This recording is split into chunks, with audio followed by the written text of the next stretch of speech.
Hello mga ka-immortal! When you cried, I wipe away all of your tears. You scream, ma-immortal yung title nun, bakit? At dahil nga sa immortal na tayo, So heto, magluluto na lang ako ng biko ube with langka, soto, good governance. Kung saan parang naulit na naman yung pagkakamaling nagawa ko noong nakaraang 15 taon. Simulan na natin ang aparisyon. Siyempre, andito ulit ako sa barangay Talang, Talaan para bumili ng mga sangkap kasi wala na akong time pumunta pa sa palengke. Layo-layo ng palengke sa amin. Ang hirap talaga pag sa uma ka nakatira, parang kambal sa uma, ganun. Nasa liblib na lugar ba? Buti na lang may kalapit kaming barangay na may mga talipapa na. Kaya kahit papano abot kamay ko pa rin yung mga pangarap kong sangkap.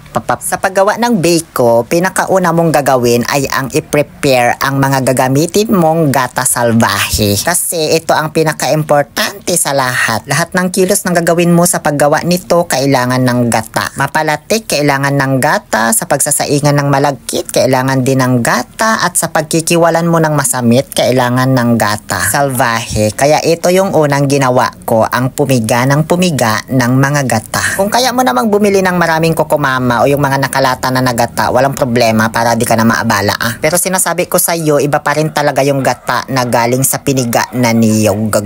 Totoo yan, mas mabango at mas concentrated yung flavor. Bali, dalawa palang niyog yung binili ko na pinipiga ko na ngayon. Ayan pala yung unang piga, medyo dinamihan ko ng tubig kasi dalawa yung paggagamitan natin yan. Ito naman yung pangalawang piga. Konti lang kasi pagsasaingan lang naman natin ng malagkit. Ngayon, huhugasan ko naman na itong nabili kong malagkit. Nasa 1 kilo lang yan. Hindi ko siya inunang hugasan para mababad kasi hindi ko naman kailangang ibabad sa presensya mo. Ayoko kasi nung bako na malata. Gusto ko yung parang nangunguya ko pa rin yung mga buo-buong bottle ng malagkit na bigas. Ganon.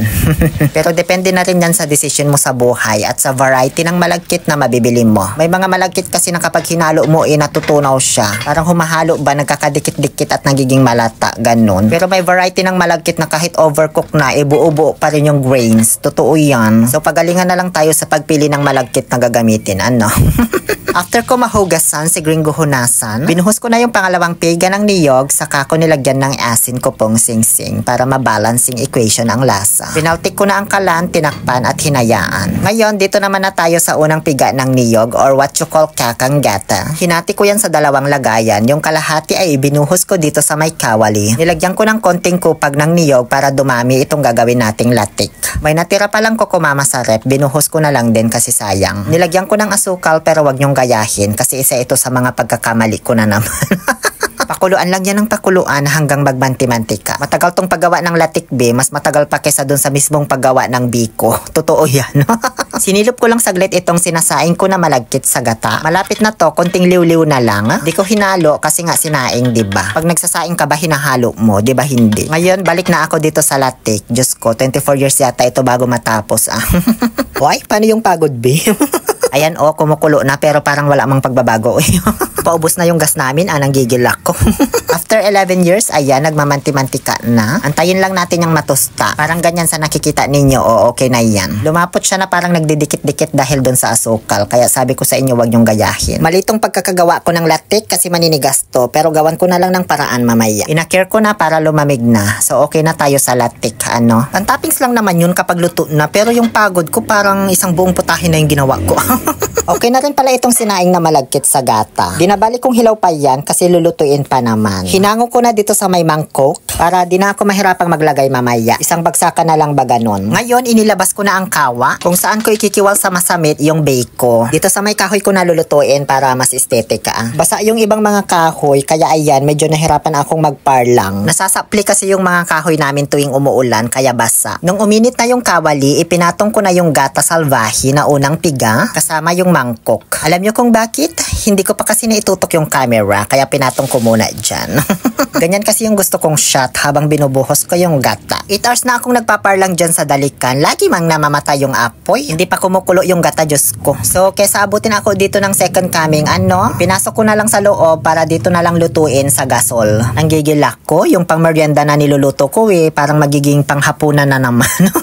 Dito ko na ilalagay lahat ng mga mahahalagang sangkap na gagamitin ko para sa Biko Obe with Langka Soto Good Governance. Unahin na natin itong para sa flood control project. Nilagyan ko ng condensed milk na Obe flavor. Napansin kong medyo mapusyaw pa rin yung kulay kahit inanlawan ko na yung lata. Gusto ko kasi yung kasing violet ng suot kong damit para match, diba? Buti na lang meron akong color blow na food color. So ayan, pinatakan ko. Kaso parang nag-iba lalo yung kulay, parang hindi nag-violet ba? Para siyang color gray na pusisawan, ganun. Buti na lang, medyo marunong naman ako sa mga color combination. Kapag pinagsama mo daw kasi ang blow tsaka red, magiging violet. So ayan, pinatakan ko ng color red na food color. Teka lang, parang nangyari na to noon nung gumawa ako ng ubi halaya. So ayan, nung hinalo-halo ko medyo nag-darken na yung pagka-violet niya, be. So pwede na ito, ano ba kayo? Ngayon ay lalagyan ko na ng asukal. Kunti lang naman, mga isang sako lang, ganun. Uy, tama na yan. Sobrang dami na yan, B. Sabay-sabay ko na lahat ng sangkap dito sa mixture ko, guys, para wala na akong babalikan pa mamaya kapag nilagay ko na yung sinaing na malagkit. Kaya ayan, nilagyan ko na rin ng minatamis na langke. Diba? Unti-unti ko nang nagagamit yung purpose ng aking minatamis na langka. Hindi na sayang yung effort ko sa pagmatamis nito. Tinikman ko, tama naman na yung tamis para sa akin. Ewan ko sa inyo. Pakukuloan ko lang yan ng pakukuloan hanggang sa lumapot at medyo magmamanti-mantika na yung gata. Saka ko na inilaglag yung kaning bahaw na natira kasi sayang din at yung sinaing na malagkit. Hinalo-halo ko lang yan ng hinalo-halo hanggang sa tuluyang mag-evaporate yung kanyang liquid content at makuha yung tamang consistency. Kailangan lang dyan ng tiyaga sa paghahalo. Parang ako, tignan nyo kahit pagod na tuloy pa rin, diba?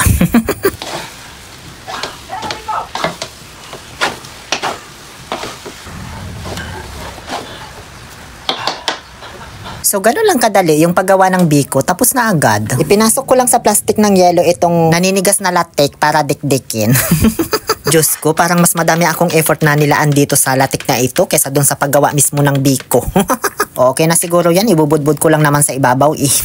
Ngayon, magpi-plating na tayo, kaya inakir ko na yung biko dito sa transparent na lagayan. Kasi kailangan natin ng transparency para sa Biko Soto Obi with Langka flavor, good governance. Pinalitada ko lang yan para maging flat at hindi lubak-lubak. Di ko napindot yung video habang ini-slice tsaka nilalagyan ng latik, kaya ganyan na agad yung naging itsura niya.